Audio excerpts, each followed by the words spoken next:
تستمر السلسلة في السيرة المؤصلة في السيرة المؤصلة.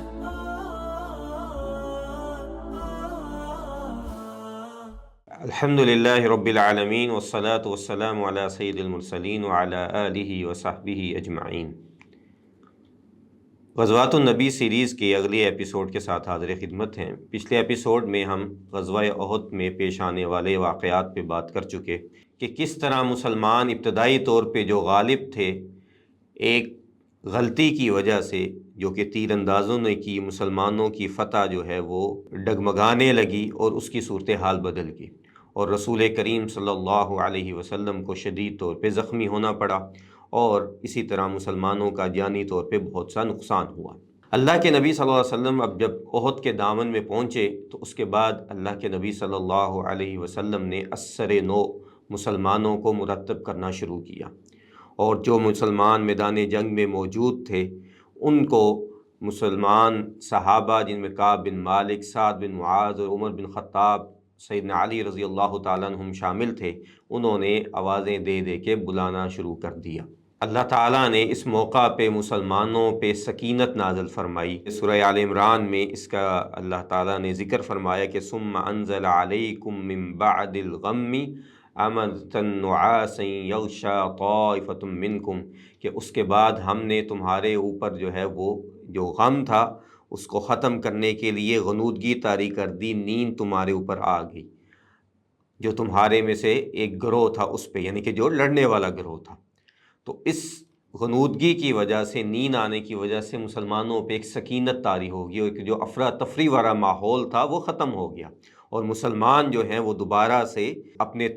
مقصد کی طرف متوجہ ہوئے کہ ہمارا مقصد قتال فی سبیل اللہ ہے، ہم اسلام کی سربلندی کے لیے لڑ رہے ہیں، اور اس میدان جنگ میں رسول کریم صلی اللہ علیہ وسلم کی ہم نے حفاظت کرنی ہے، اور دوبارہ سے مسلمان مرتب ہو گئے۔ اور وہ مشرکین جو بڑی تیزی سے مسلمانوں کو نشانہ بنا رہے تھے اس میں بھی اب کمی آ گئی، اور جو مسلمان جہاں پہ موجود تھے انہوں نے وہیں پہ ہی مشرکین مکہ کے خلاف کارروائیاں شروع کر دیں اور ان کو پیچھے ہٹانا شروع کر دیا۔ اللہ کے نبی صلی اللہ علیہ وسلم احد کے پہاڑ کے دامن میں موجود تھے، اور صحابہ کرام رضی اللہ تعالیٰ عنہم آپ کو اپنے گھیراؤ میں لے چکے تھے، اور سیدنا سعد بن ابی وقاص رضی اللہ تعالیٰ عنہ اللہ کے نبی صلی اللہ علیہ وسلم کی حفاظت میں تیر برسا رہے تھے، اور باقی صحابہ اللہ کے نبی صلی اللہ علیہ وسلم کی طرف آنے والے تیروں کو روک رہے تھے۔ اور اس موقع پہ ابو طلحہ انصاری رضی اللہ تعالیٰ عنہ، جو سیدہ ام سلیم رضی اللہ تعالیٰ عنہ کے خامند اور سیدنا انس بن مالک رضی اللہ تعالیٰ عنہ کے سوتیلے والد تھے، ان کے بارے میں آتا ہے کہ انہوں نے اللہ کے نبی صلی اللہ علیہ وسلم کے سامنے اپنا سینہ کر لیا، اور جو بھی تیر آتا وہ اپنے سینے پہ کھاتے، حتیٰ کہ ان کا پورا سینہ چھلنی ہو گیا، اور اس موقع پہ اللہ کے نبی صلی اللہ علیہ وسلم نے ان کو دعا بھی دی۔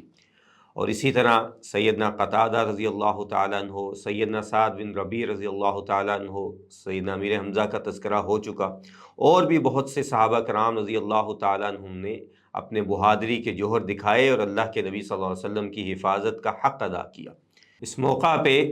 سیدنا سعد بن ابی وقاص رضی اللہ تعالیٰ عنہ اور سیدنا عبداللہ بن جحش رضی اللہ تعالیٰ عنہ کا واقعہ بیان کرنا بھی ضروری ہے، کہ سیدنا سعد بن ابی وقاص کہتے ہیں کہ جنگ سے پہلے سیدنا عبداللہ بن جحش رضی اللہ تعالیٰ میرے پاس آئے اور کہنے لگے کہ ہم دونوں ایک ایک دعا مانگتے ہیں اور اس پہ دونوں آمین کہیں گے۔ تو سیدنا سعد نے کہا کہ بھی ٹھیک ہے، تو عبداللہ بن جحش کہنے لگے کہ پہلے آپ دعا مانگیں۔ سیدنا سعد بن ابی وقاص رضی اللہ تعالیٰ نے دعا مانگی کہ اللہ میرا دشمن کے ساتھ سامنا ہو، اور وہ دشمن بہت بہادر ہو، ہم دونوں ایک دوسرے کے ساتھ جو ہے وہ لڑیں اور اچھے طریقے سے لڑیں، یہاں تک کہ میں اس پہ حاوی ہو جاؤں اور اس کو قتل کر دوں، اس کا اسلحہ، اس کا ہتھیار جو ہے مجھے مال غنیمت کے طور پہ ملے۔ تو سیدنا عبداللہ بن جحش رضی اللہ تعالیٰ نے اس پہ آمین کہا۔ اب باری عبداللہ بن جحش رضی اللہ تعالیٰ عنہ کی تھی، تو انہوں نے بھی یہی دعا ابتدا میں کی کہ اللہ میرا بھی دشمن کے ساتھ آمنا سامنا ہو، جو بہت بہادر ہو، ہم دونوں ایک دوسرے کے ساتھ لڑائی کریں، حتیٰ کہ میں جو ہے وہ مغلوب ہو جاؤں اور وہ مجھے قتل کر دے، اور اس کے بعد وہ میرے جسم کے اعضاء کے ٹکڑے ٹکڑے کر دے اور میں شہید ہو جاؤں، اور تو قیامت والے دن مجھے اٹھائے اور مجھ سے یہ سوال کرے کہ تیرا یہ حال کس لیے ہوا، اور میں کہوں کہ یہ میرا حال اللہ اور اس کے رسول کے لیے ہوا، ان کے رستے میں لڑتے ہوئے ہوا۔ اور سیدنا سعد بن وقاص کہتے ہیں کہ اب لا محالہ مجھے بھی آمین کہنا تھا تو میں نے بھی آمین کہا۔ سیدنا عبداللہ بن جہش نے اپنی بات سچ ثابت کر دی اور اللہ کے رستے میں لڑتے ہوئے اسی طرح شہید ہوئے، اور ان کے جسم کا جو ہے وہ اسی طرح ٹکڑے ٹکڑے کر دیا گیا اور اسی حالت میں ان کو دفن کیا گیا۔ سعید بن مسیب رحمہ اللہ جو مشہور تابعی ہیں، وہ کہتے ہیں کہ ہمیں یہ امید ہے کہ اللہ تعالیٰ ان کی اس تمنا کو پورا کرے گا اور قیامت والے دن ان کو اٹھا کے اسی طرح ان سے سوال کرے گا۔ اسی طرح سیدنا عبداللہ بن حرام جو سیدنا جابر بن عبداللہ رضی اللہ تعالیٰ عنہ کے والد تھے، ان کو بھی اسی طرح شہید کیا گیا۔ تو سیدنا جابر بن عبداللہ کہتے ہیں کہ میں بڑا غمگین تھا، تو اللہ کے نبی صلی اللہ علیہ وسلم نے مجھے فرمایا کہ جابر کیا تمہیں میں ایک خوشخبری نہ دوں؟ تو میں نے کہا کہ ضرور۔ یہ یاد رکھنا چاہیے کہ اس وقت جابر بن عبداللہ رضی اللہ تعالیٰ عنہ بڑے کم عمر تھے اور ان کی عمر صرف 12-13 سال تھی۔ تو کہتے ہیں کہ اللہ کے نبی ضرور۔ تو اللہ کے نبی صلی اللہ علیہ وسلم نے فرمایا کہ تمہارے والد جو ہیں اس وقت جنت میں موجود ہیں، اور اللہ تعالیٰ نے کبھی کسی کے ساتھ حجاب کے بغیر گفتگو نہیں کی سوائے تمہارے والد سے، اور ان سے کے ساتھ اللہ تعالیٰ نے گفتگو کی اور ان سے پوچھا کہ عبداللہ کیا چاہتے ہیں؟ تو انہوں نے کہا کہ اللہ تعالیٰ مجھے دوبارہ دنیا میں بھیج دے، میں دوبارہ تیرے رستے میں اسی طرح قتال کرتے ہوئے شہید ہونا چاہتا ہوں۔ تو اللہ نے کہا کہ میرا وعدہ سچا ہے کہ میں دنیا میں صرف ایک بار بھیجوں۔ تو اس طرح غزوہ احد کے اندر جو مسلمان شہداء کی تعداد ہے وہ 70 سے زائد تھی، 70 سے زائد مسلمان شہید ہوئے، یعنی کہ 700 ٹوٹل تعداد تھی، اس میں سے تقریباً 10% مسلمان جو ہیں وہ اس جنگ کے میدان میں شہید ہو گئے، اور 100 سے زائد مسلمان شدید زخمی ہوئے، جن میں سے بعض کا تذکرہ میں کر چکا، جن میں جتنے جلیل القدر صحابہ کرام تھے وہ سب کے سب میدان جنگ میں موجود رہے، اور اکثر ان میں سے زخمی بھی ہوئے۔ جیسے کہ سیدنا عبد الرحمن بن عوف رضی اللہ عنہ کے بارے میں آتا ہے کہ لڑتے لڑتے ان کا ایک پورا پاؤں ضائع ہو گیا، اور اس کے بعد باقی ساری زندگی انہوں نے اسی طرح گزاری۔ اور طلحہ بن عبید اللہ کا میں بتا چکا کہ وہ ہاتھ سے معذور ہو گئے۔ تو یہ صحابہ کرام رضی اللہ تعالیٰ عنہ کی اللہ کے نبی صلی اللہ علیہ وسلم کے ساتھ محبت تھی۔ اب جب جنگ تھوڑی کم ہوئی تو مشرکین مکہ نے ایک بار پھر مل کے اللہ کے نبی صلی اللہ علیہ وسلم پہ حملہ کرنا چاہا، لیکن مسلمان جو اگرچہ تعداد میں کم تھے لیکن بہادری کے ساتھ انہوں نے اللہ کے نبی صلی اللہ علیہ وسلم کی طرف بڑھنے والے اس ریلے کو روکا اور اس یلغار کو ختم کیا، حتیٰ کہ مشرکین مکہ پیچھے ہٹ گئے۔ اب ابو سفیان رضی اللہ تعالیٰ عنہ نے میدان جنگ کا چکر لگانا شروع کیا اور دیکھا کہ کون کون جو ہیں وہ شہید ہوئے۔ تو سیدنا امیر حمزہ رضی اللہ تعالیٰ عنہ کی جب وہ میت پہ پہنچا تو بڑا خوش ہوا اور ان کو کہنے لگا کہ آج اللہ تعالیٰ نے ہمیں سرخرو کیا ہے اور تمہیں جو ہے وہ ناکام کر دیا ہے۔ اور پھر اسی طرح جو ہے باقی شہداء کے پاس بھی پہنچا۔ اب اس کے بعد جب اسے یہ معلوم نہیں تھا کہ آیا اللہ کے نبی صلی اللہ علیہ وسلم شہید ہو چکے یا آپ صلی اللہ علیہ وسلم موجود ہیں، تو اس کے بعد اس نے بلند آواز میں کہا کہ فی القوم محمد، کیا اس قوم میں محمد صلی اللہ علیہ وسلم موجود ہیں، یا تم لوگوں میں محمد صلی اللہ علیہ وسلم موجود ہیں؟ تو اللہ کے نبی صلی اللہ علیہ وسلم نے صحابہ کرام کو کہا کہ خاموش رہو، اس کو جواب مت دو۔ اب اس کے بعد اس نے کہا کہ فی القوم ابن ابی قحافہ، کیا اس قوم میں سیدنا ابوبکر رضی اللہ تعالیٰ عنہ موجود ہیں؟ اللہ کے نبی نے کہا کہ خاموش رہو۔ اب پھر اس نے پوچھا کہ فی القوم ابن الخطاب، کیا اس قوم میں ان لوگوں میں عمر بن خطاب موجود ہیں؟ تو اللہ کے نبی صلی اللہ علیہ وسلم نے کہا کہ خاموش رہو۔ تو اب اس کو لگا کہ ہم لوگ جو ہیں وہ کامیاب ہو گئے ہیں، تو کہنے لگا کہ اما ہؤلاء فقد قتلوا، کہ یہ سب لوگ تو آج مارے گئے ہیں۔ اب اس نے اپنے بت کا جو نعرہ ہے وہ بلند کیا کہ اولو حبل، کہ آج حبل کی جو ہے وہ جے ہو گئی، اس کی جیت ہو گئی۔ تو اللہ کے نبی صلی اللہ علیہ وسلم سے اب خاموش نہ رہا گیا کہ اب اللہ تعالیٰ پہ سوال اٹھ رہا ہے۔ تو اللہ کے نبی صلی اللہ علیہ وسلم نے سیدنا عمر بن خطاب رضی اللہ تعالیٰ عنہ کو کہا کہ اس کو جواب دو اور کہو کہ اللہ اعلی و اجل، کہ اللہ تعالیٰ جو ہے وہ بلند بھی ہے اور اس کی عزت بھی ہے اور اس کا مقام بھی ہے۔ تو اب اس نے اپنے دوسرے بت کا اعلان کیا کہ ان لنا عزا ولا عزا لکم، کہ ہمارا بت جو ہے یہ عزا ہے، تمہارا ایسا کوئی نہیں ہے۔ تو سیدنا عمر بن خطاب نے اللہ کے نبی کے رہنمائی پہ اس کو جواب دیا کہ اللہ مولانا ولا مولا لکم، ہمارا مددگار، ہمارا حمایتی تو اللہ تعالیٰ ہے، اور ایسا کوئی مددگار اور حمایتی تم لوگوں کا موجود نہیں ہے۔ تو اب مشرکین مکہ جو ہیں وہ مل کے اکٹھے ہوئے اور ایک بار انہوں نے یہ منصوبہ بنایا کہ ہم مدینہ پہ حملہ ور ہوتے ہیں۔ اللہ کے نبی صلی اللہ علیہ وسلم کو یہ بات پتہ چلی تو آپ نے سیدنا علی رضی اللہ تعالیٰ عنہ کو کہا کہ ان کا پیچھا کرو، اور اگر تم دیکھو کہ یہ گھوڑوں پہ سوار ہوئے ہیں اور اونٹوں کو خالی چھوڑا ہے تو یہ مدینہ کی طرف حملہ ور ہوں گے، اور اگر تم دیکھو کہ یہ اونٹوں پہ سوار ہو گئے ہیں اور گھوڑوں کو خالی چھوڑا ہے تو یہ مکہ کی طرف روانہ ہونے والے ہیں۔ اور اس کے بعد اللہ کے نبی صلی اللہ علیہ وسلم نے قسم کھائی کہ اللہ کی قسم اگر یہ مدینہ پہ حملہ آور ہوئے، تم میں سے کوئی بھی میرا ساتھ نہ دے تو میں اکیلا ان کا جا کے مقابلہ کروں گا۔ تو سیدنا علی نے ان کا جا کے پیچھا کیا، تو جیسا کہ اللہ کے نبی نے ان کو بتایا تھا کہ اگر وہ اونٹوں پہ سوار ہوں، گھوڑوں کو خالی چھوڑیں تو یہ مکہ کی طرف جا رہے ہیں، تو انہوں نے آ کے اللہ کے نبی کو اطلاع دی، تو اللہ کے نبی نے کہا کہ یہ مدینہ پہ حملہ آور نہیں ہوں گے۔ اب اللہ کے نبی صلی اللہ علیہ وسلم جو ہے اس کے بعد میدان جنگ میں اترے، اور آپ نے جا کے شہداء اور زخمیوں کی جو ہے وہ خبر گیری شروع کی۔ اللہ کے نبی نے سب سے پہلے کہا کہ مجھے سعد بن ربی کے بارے میں خبر کرو، جو کہ انصار کے سردار تھے۔ تو صحابہ کرام ان کی تلاش میں نکلے، تو ایک صحابی ان کے پاس پہنچے تو وہ بالکل اپنے آخری وقت میں تھے، تو انہوں نے سے جا کے کہا کہ اللہ کے نبی آپ کا حال پوچھ رہے ہیں، تو کہنے لگے کہ اللہ کے نبی کو بتاؤ کہ مجھے جنت کی خوشبو محسوس ہو رہی ہے، اور اللہ کے نبی کو میرا سلام کہو، اور انصار کو جا کے میری یہ نصیحت کر دو کہ اللہ کے نبی صلی اللہ علیہ وسلم کو کسی قسم کا نقصان نہ پہنچے، ورنہ تم اللہ تعالیٰ کا کس طرح سامنا کرو گے۔ تو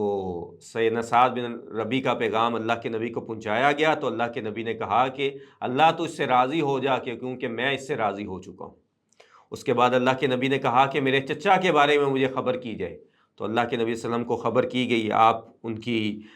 جو ہے لاش پہ پہنچے، اور اللہ کے نبی صلی اللہ علیہ وسلم کے بے اختیار آنسو بہنے لگ گئے، اور اس موقع پہ اللہ کے نبی صلی اللہ علیہ وسلم نے فرمایا کہ اگر مجھے نوحہ کرنے کی اجازت ہوتی، اگر مجھے غم منانے کی اجازت ہوتی تو میں اپنے چچا پہ ضرور غم مناتا، کیونکہ سیدنا امیر حمزہ رضی اللہ تعالیٰ عنہ کے ساتھ اللہ کے نبی کا بڑا خاص رشتہ تھا۔ وہ صرف آپ کے چچا نہیں تھے بلکہ آپ کے ہم عمر بھی تھے اور آپ کے رضائی بھائی بھی تھے، اور اسلام کی حفاظت کے لیے، نبی کریم صلی اللہ علیہ وسلم کی حفاظت کے لیے انہوں نے ہر موقع پہ اللہ کے نبی صلی اللہ علیہ وسلم کا ساتھ دیا تھا، اور ان کو اس حالت میں دیکھ کے اللہ کے نبی صلی اللہ علیہ وسلم کو شدید غم پہنچا۔ اس کے بعد اللہ کے نبی صلی اللہ علیہ وسلم نے حکم دیا کہ جو لوگ اپنے شہداء کی لاشیں جو ہیں مدینہ کے اندر لے گئے ہیں، ان کو حکم کیا کہ ان کو واپس میدان جنگ میں لے کے آؤ، ان کو یہیں پہ دفن کیا جائے گا۔ اس کے بعد اللہ کے نبی صلی اللہ علیہ وسلم نے میدان جنگ کے جو ہے وہ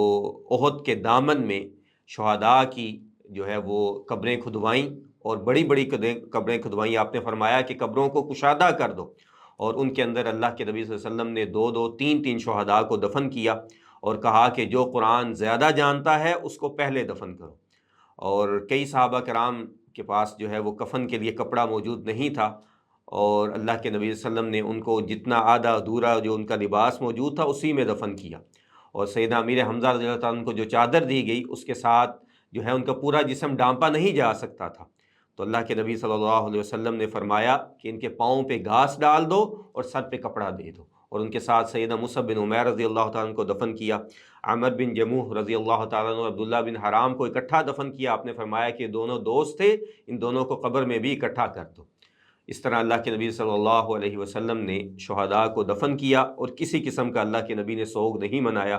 اس کے بعد آپ مدینہ میں روانہ ہونے سے پہلے احد کے دامن میں آپ کھڑے ہوئے اور کہا کہ مجھے اکیلا کر دو، مجھے اللہ کی حمد و ثنا بیان کرنے دو۔ اس کے بعد اللہ کے نبی صلی اللہ علیہ وسلم نے طویل اللہ تعالیٰ کی حمد و ثنا بیان فرمائی، اور پھر اللہ تعالیٰ سے دعا کی۔ تو میدان جنگ میں کی ابتدا میں بھی اللہ کے نبی صلی اللہ علیہ وسلم نے اللہ تعالیٰ کی حمد و ثنا بیان کی اور دعا کی، اور آخر میں پھر دوبارہ جو ہے اللہ تعالیٰ کی حمد و ثنا بیان کی اور اللہ تعالیٰ سے دعا کی۔ اس کے بعد آپ اسی طرح زخمی حالت میں مدینہ کے لیے روانہ ہوئے۔ اب 2 طرح کی روایات ہیں، ایک یہ ہے کہ اللہ کے نبی صلی اللہ علیہ وسلم کے زخموں کو میدان جنگ میں ہی دھویا گیا، اور دوسرا یہ کہ مدینہ میں جا کے اللہ کے نبی صلی اللہ علیہ وسلم کے زخموں کو دھویا گیا۔ آپ نے ظہر کی نماز میدان جنگ میں ادا کی، اور نقاہت اور کمزوری کی وجہ سے آپ کھڑے نہ ہو سکے، اور آپ نے بیٹھ کے نماز ادا کی، اور صحابہ کرام نے بھی آپ کے پیچھے بیٹھ کے نماز ادا کی۔ اس کے بعد آپ مدینہ میں داخل ہوئے تو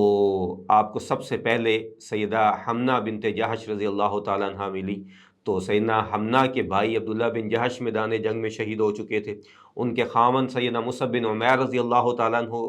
میدان جنگ میں شہید ہو چکے تھے۔ اسی طرح ان کے ایک اور قریبی عزیز بھی میدان جنگ میں شہید ہو چکے تھے۔ تو اللہ کے نبی صلی اللہ علیہ وسلم نے ان کو تینوں کے بارے میں صبر اور خیر کا کہا۔ تو جب سیدنا مصعب کی شہادت کے بارے میں بتایا، سیدنا حمنہ رضی اللہ تعالیٰ عنہ کا صبر کا پیمانہ لبریز ہو گیا۔ تو اللہ کے نبی صلی اللہ علیہ وسلم نے فرمایا کہ ایسا کیوں کیا تم نے؟ تو کہنے لگی کہ اللہ کے نبی صلی اللہ علیہ وسلم مجھے اپنی فکر نہیں ہے، نہ ہی مجھے مصعب کی فکر ہے، مجھے ان بچوں کی فکر ہے جو اپنے والد کو دیکھ نہیں سکیں گے۔ اس کے بعد اللہ کے نبی صلی اللہ علیہ وسلم بنو عبد الاشہل قبیلہ جو تھا ان کی رہائشوں کے پاس سے گزرے تو آپ کو عورتوں کے رونے کی آواز آئی، تو آپ صلی اللہ علیہ وسلم ان کے پاس گئے اور ان کو صبر کی تلقین کی۔ اسی طرح بنو دینار کی خواتین کی آپ کو آوازیں پہنچیں تو آپ نے ان کے پاس بھی تعزیت کی، انہیں بھی صبر کی تلقین کی، اور اس موقع پہ اللہ کے نبی صلی اللہ علیہ وسلم کہنے لگے کہ میرے چچا حمزہ کے لیے رونے والا کوئی بھی نہیں ہے۔ اور اسی طرح آپ مدینہ میں تشریف لے گئے اور اپنے گھر میں آئے تو سیدہ فاطمہ اور سیدنا علی رضی اللہ تعالیٰ عنہ نے آپ کے زخموں کو دھویا، اور آپ کا خون مسلسل رس رہا تھا اور وہ رک نہیں رہا تھا، تو سیدنا علی رضی اللہ تعالیٰ عنہ نے چمڑے کا ایک ٹکڑا لے کے اس کو جلا کے وہ آپ کے چہرے پہ رکھا، تو اس سے آپ کا جو ہے وہ خون رکا۔ اور اللہ کے نبی صلی اللہ علیہ وسلم کے چہرے میں جو لوہے کے 2 سلاخیں داخل ہو گئی تھیں، وہ سیدنا ابو عبیدہ بن جراح رضی اللہ تعالیٰ عنہ نے اپنے دانتوں کے ساتھ کھینچیں، اور اسی کشمکش میں ان کے اپنے دانت مبارک جو ہیں وہ باہر آ گئے، اور کہا جاتا ہے کہ اس کی وجہ سے وہ پہلے سے زیادہ خوبصورت دکھائی دینے لگ گئے۔ اللہ کے نبی صلی اللہ علیہ وسلم نقاہت کی وجہ سے جو ہے وہ اپنے گھر میں سو گئے، تو سیدنا سعد بن معاذ نے اللہ کے نبی سے جب یہ جملہ سنا کہ میرے چچا پہ رونے والا کوئی نہیں ہے، تو انہوں نے انصار کی عورتوں کو اللہ کے نبی کے گھر کی طرف بھیجا، تو اللہ کے نبی جو ہے وہ آرام کرنے لگ گئے، تو وہ عورتیں جو ہیں وہ آ کے رونے لگ گئیں۔ اللہ کے نبی عصر کی نماز کے وقت نہ اٹھ سکے، مغرب کی نماز کے وقت آپ صلی اللہ علیہ وسلم کو جاگ آئی، تو آپ نے پوچھا کہ رونے کی آوازیں کس کی ہیں؟ تو آپ کو بتایا گیا کہ یہ آپ کے چچا پہ رونے کے لیے آئی ہیں۔ تو اللہ کے نبی نے آ کے ان خواتین کو جو ہے وہ رونے سے منع کیا اور کہا کہ مجھے نوحہ کرنے سے منع کیا گیا ہے۔ تو یہ کچھ اس جنگ کے واقعات تھے۔ اب اس جنگ سے کیا اسباق ملتے ہیں اور کیا نتائج ہیں اس جنگ کے، اور کس طرح اس جنگ کے سے حاصل ہونے والے نتائج سے ہم سبق سیکھ سکتے ہیں، اس کے بارے میں انشاءاللہ ہم اگلی قسط میں بات کریں گے۔ تو ابھی ہم اجازت چاہتے ہیں، وآخر دعوانا ان الحمد للہ رب العالمین۔